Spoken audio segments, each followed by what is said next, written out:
Shalom, welcome back. I was speaking recently with my father. He should be well. And he was telling me about the history of when he opened his minyan. He was living in a place in the south of Manchester at the time. There wasn't too much religion. There were a lot of people coming, especially from Sephardic backgrounds, communities, and they were coming for education, and they were spiritually getting lost. My father, under the instruction of at the time, the Manchester Rosh Hashiva, Segal, told him to go along and make a minyan. So, in other words, to get hold of the boys, pick them up, go round, used to give assemblies in the non-Jewish schools, impress upon them to come along and join the synagogue. It was at this time of the year, these parashiot. He was in doubt how to go about it. How should he advertise? How should he get the boys there? Was it worth making a big bang, making sure everyone knew about it, put in the newspapers, grand opening, or on the contrary, keep it under the radar, do it quietly, and let it get out by word of mouth from friend to friend. At the time he went to, there was a great rabbi, Rabbi Ezra Addis in South Manchester. He was the rabbi in the Shaarei Tzedek community. He went to him and he asked him, he took advice, how do you think I should go about opening the minyan? Should I go along, advertise, make sure people know about it, put notices up, or should I just do it on a quieter tone? Especially at the time, there were people against, even fighting religion, that would come out against him and possibly come along and say, you know, why taking away the boys from the parents, from the synagogues, etc., which was what actually happened.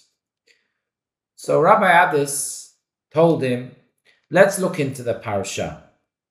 In this parasha, Parashat Shelach, we find something very interesting. Something very interesting in the parasha and something very interesting in the haftarah. If we look into the parasha, the Jewish people at the time were insistent to send spies to Eretz Yisrael to spy out the land. How are we going to enter? How are we going to conquer it? How are we going to settle there? How are we going to dwell there? How are we going to do it? Are there giants there? What ammunition will we need? How many people? Do we need an army? Hashem had already told them everything will be fine.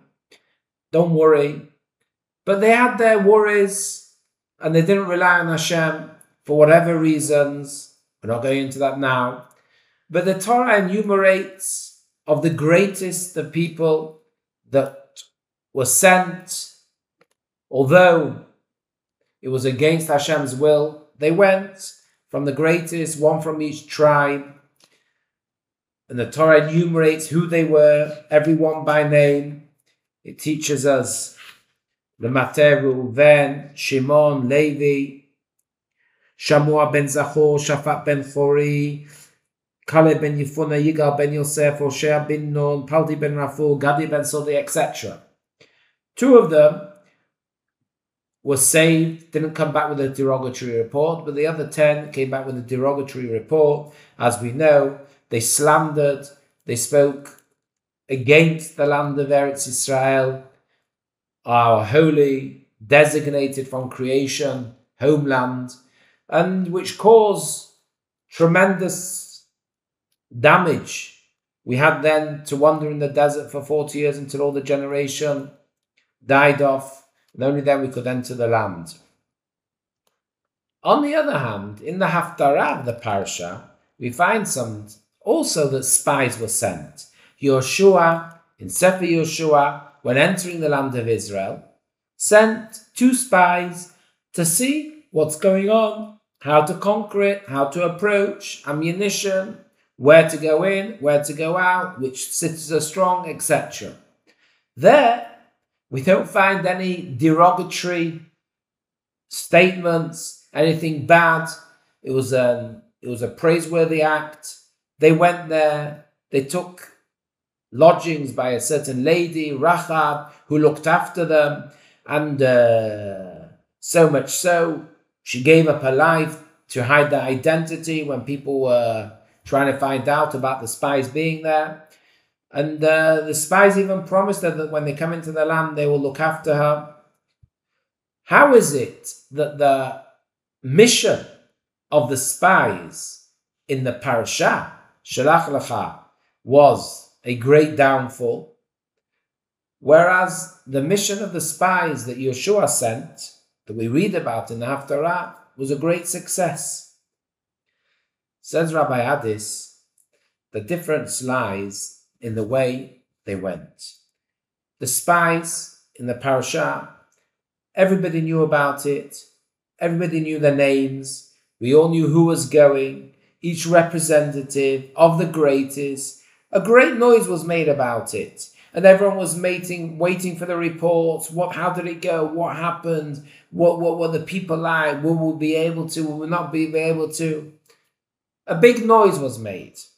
When Yeshua sent the spies, the Torah, or Sefer Yeshua, does not even tell us the names. We don't even know who they are. And even after they came back, we don't even know who they are.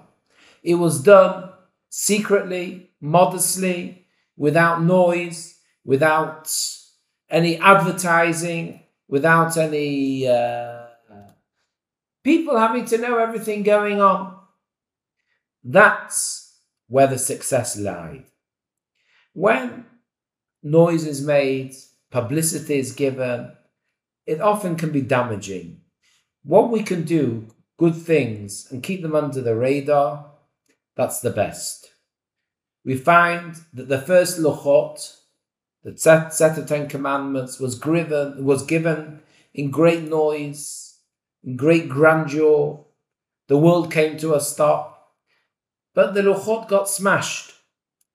If we look at the second luchot, Moshe was told by Hashem, Psol Lecha. He went up. Nobody knew about it. It wasn't any. They may have known, but there was no big noise about it. It was done on the quiet, and we were zocher. We merited it on Yom Kippur. Moshe Rabbeinu came down with the luchot. Whatever we can do, whatever we can start, we're on a mission. Whatever we are able to do without gaining publicity, usually the correct way is, and the most successful way is, that if it can be done under the radar, a person will have more bracha and hatzlacha when doing it. It will get out, whatever's meant to get out, people will hear about it, and this is what actually my father did with the minyan. No publicity, no advertising, word of mouth. It got from one boy to the next, and the boys started coming, they started strengthening their level of commitment, they got used to being able to learn how to pray, how to connect, etc. And that's how it started on a great successful note. When starting off something, check, make sure, what's the drive, why does the person want the publicity, see if it's going to be only detrimental, is it going to be good, maybe to do it in a more of a tsanua, modest, unassuming, private, quiet way, will be able to gain you a lot more success. Shabbat Shalom.